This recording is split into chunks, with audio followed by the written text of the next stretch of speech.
Cigarette بند کیا اسی دن 50% امکان کم ہو جاتا ہے ہارٹ اٹیک کا، فالج کا، کینسر کا، کیونکہ آپ نے ان کیمیائی مادوں کی، آپ نے ان گیسز کی اور آپ نے ان زہریلے مادوں کی ایک بڑی سورس کو ختم کر دیا ہے۔ پھر اگر آپ الکوہل کا استعمال کرتے ہیں، الکوہل کا استعمال بند کر دیں، کیونکہ الکوہل میں ایتھنول ہوتی ہے، کوبالٹ ہوتا ہے، یہ وہ چیزیں ہیں جو دل کے پٹھوں کو نقصان پہنچاتی ہیں۔ تمباکو نوشی نقصان پہنچاتی ہے دل میں موجود صاف خون لے جانے والی نالیوں کو، اور جسم میں دوسری نالیاں جو موجود ہوتی ہیں جو صاف خون لے کے جاتی ہیں، جنہیں ہم آرٹریز کہتے ہیں۔ اسی طرح الکوہل میں موجود ایتھنول اور دوسرے مادے وہ دل کے پٹھوں کو نقصان پہنچاتے ہیں۔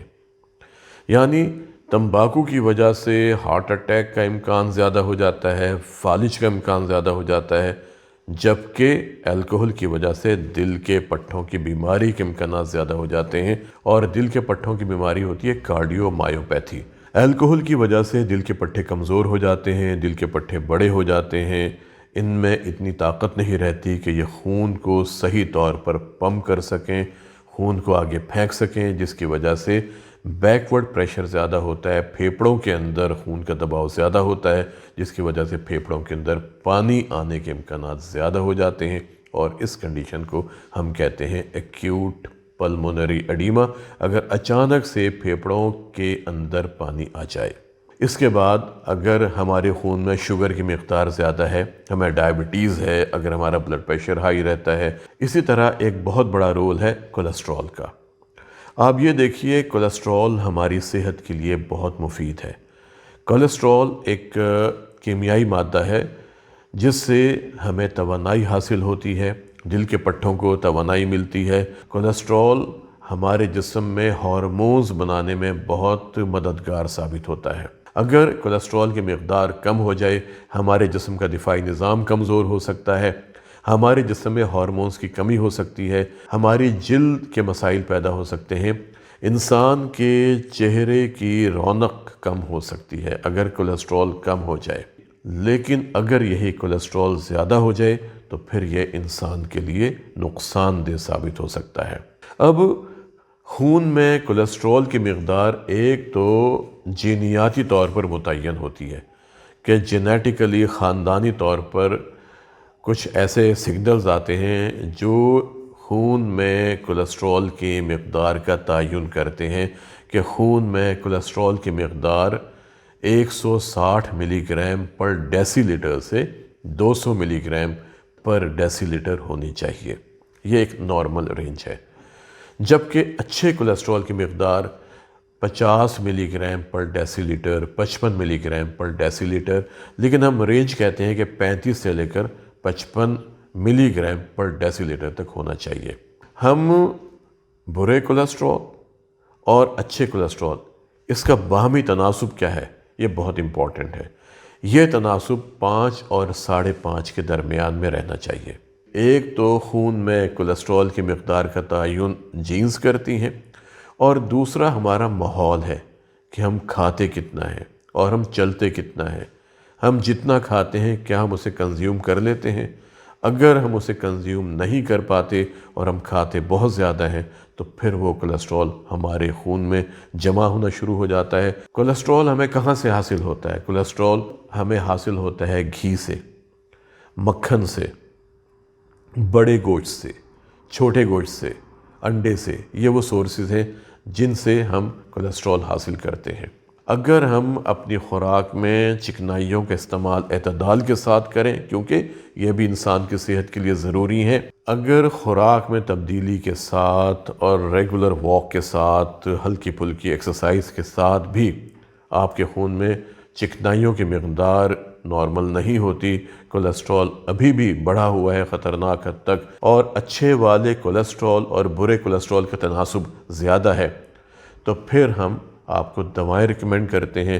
یہ وہ دوائیں ہیں جو آپ کے خون میں کولیسٹرول کی مقدار کو نارمل سطح پہ رکھتی ہیں، لیکن ان دواؤں کے مضر اثرات بھی ہو سکتے ہیں، اور اسی لیے ہم ریکمینڈ کرتے ہیں کہ وقتاً فوقتاً آپ کے پٹھوں کا معائنہ، آپ کے جگر کا معائنہ اور آپ کے پھیپھڑوں کا معائنہ ہوتے رہنا چاہیے۔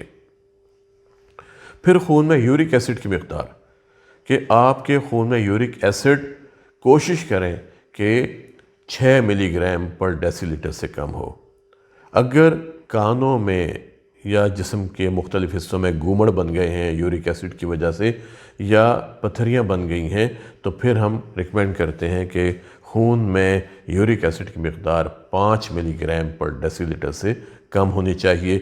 یہ ہم حاصل کر سکتے ہیں اپنی خوراک میں تبدیلی کے ساتھ، کہ ہم نے گوشت کا استعمال کم سے کم کرنا ہے، خاص طور پہ ریڈ میٹ کا، ہم نے وائٹ میٹ کا استعمال بھی کم سے کم کرنا ہے، اور ہم نے دواؤں کا استعمال پابندی کے ساتھ کرنا ہے، پانی کا استعمال زیادہ کرنا ہے، تاکہ ہمارے خون میں یورک ایسڈ کی مقدار نارمل سطح تک برقرار رہ سکے۔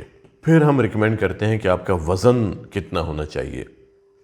ایک فارمولہ ہے، مردوں کے لیے پہلے 5 فیٹ کے لیے ہم ریکمینڈ کرتے ہیں کہ 106 پاؤنڈ ہونا چاہیے، جبکہ خواتین میں پہلے 5 فیٹ کے لیے 100 پاؤنڈ ہونا چاہیے۔ اس کے بعد ہر انچ کے لیے خواتین میں 5 اور مردوں میں 6 پاؤنڈز ہونا چاہیے۔ مثلاً اگر کوئی خاتون 5 فیٹ کی ہیں تو ان کا وزن 100 پاؤنڈ ہونا چاہیے۔ اگر کوئی مرد 5 فٹ 10 انچ کے ہیں تو ان کا جو وزن ہونا چاہیے، آپ پہلے 5 فیٹ کے لیے 106 پاؤنڈز اور پھر ہر انچ کے لیے 6 پاؤنڈ، 10 کو 6 سے ضرب دیں تو یہ ہو جاتا ہے 60، تو 166 پاؤنڈز وزن ہونا چاہیے، جن کی ہائٹ 5 فیٹ اور 10 انچز ہے۔ یہ بہت چھوٹی چھوٹی باتیں ہوتی ہیں، لیکن ان کے اثرات بہت دور تک جاتے ہیں۔ اگر ہم ان پر عمل کرنا شروع کر دیں تو ہماری صحت بہت اچھی ہو سکتی ہے، ہمارے دل کی صحت بہت اچھی ہو سکتی ہے۔ پھر آپ کی شخصیت کیسی ہے، آپ کو غصہ کتنا آتا ہے، آپ ہر کام کو کتنی تیزی کے ساتھ کرتے ہیں، آپ کی شخصیت کہیں اے ٹائپ کی تو نہیں ہے۔ اے ٹائپ کی شخصیت کے لوگ اپنی زندگی میں بہت ایکسل کرتے ہیں، وہ بہت اونچا جاتے ہیں، کیونکہ وہ بہت زیادہ پرفیکشنسٹ ہوتے ہیں۔ وہ کہتے ہیں کہ ہر کام کو طریقے سے کرنا چاہیے، جلدی کرنا چاہیے، ان کے کسی کام میں نقص نہ ہو۔ وہ بڑے بااصول ہوتے ہیں، لیکن at the cost of their health. کوشش کریں کہ اپنی شخصیت میں بھی توازن لے کے آئیں۔ بعض لوگ یہ کہتے ہیں کہ اگر میں ہوں تو یہ آرگنائزیشن ہے جس میں میں کام کرتا ہوں، اگر آج خدا نخواستہ میں نہیں ہوں گا تو یہ آرگنائزیشن کولیپس کر جائے گی۔ ایسا کدھر ہوتا ہے؟ لوگ آتے رہتے ہیں، جاتے رہتے ہیں، سب بھول جاتے ہیں کون تھا کون نہیں تھا، ادارے برقرار رہتے ہیں۔ اس لیے اپنی صحت پر توجہ دیں۔ آپ کی صحت ہے تو سب کچھ ہے، باقی کوئی کسی کو یاد نہیں رکھتا، سب بھول جاتے ہیں۔ وقت ایک ایسی چیز ہے کہ بھلا دیتا ہے۔ وہ کہتے ہیں out of sight out of mind. جب ہماری نظروں کے سامنے کوئی شخص نہیں ہوتا تو وہ ذہن سے بھی نکل جاتا ہے۔ ایک بات اور ذہن میں رکھیں، آپ جتنا وقت اپنی فیملی کے ساتھ گزارتے ہیں، یہ وہ وقت ہوتا ہے جو آپ کے سٹریس لیول کو کم کرتا ہے۔ اگر آپ اپنی فیملی میں بیٹھ کے اچھی باتیں کرتے ہیں، ان کے مسائل سنتے ہیں، ان کے مسائل کو حل کرنے کی کوشش کرتے ہیں، اور جو ایک ہلکے پھلکے انداز میں باتیں ہوتی ہیں، اس سے آپ کا سٹریس لیول کم ہوتا ہے۔ اس لیے اگر میں ان تمام باتوں کو سم اپ کروں تو ہم یقینی طور پر اندازہ لگا سکتے ہیں کہ ہمیں ہارٹ اٹیک کا، ہمیں فالج کا، ہمیں دوسری پیچیدگیوں کا کتنا امکان ہے، اور ہم اپنے آپ کو ان بیماریوں سے کیسے محفوظ رکھ سکتے ہیں۔ آج کے پروگرام میں اتنا ہی۔ اپنا بہت خیال رکھیے گا۔ اگلے پروگرام میں آپ سے کسی اور ٹاپک پر بات ہوگی۔ السلام علیکم۔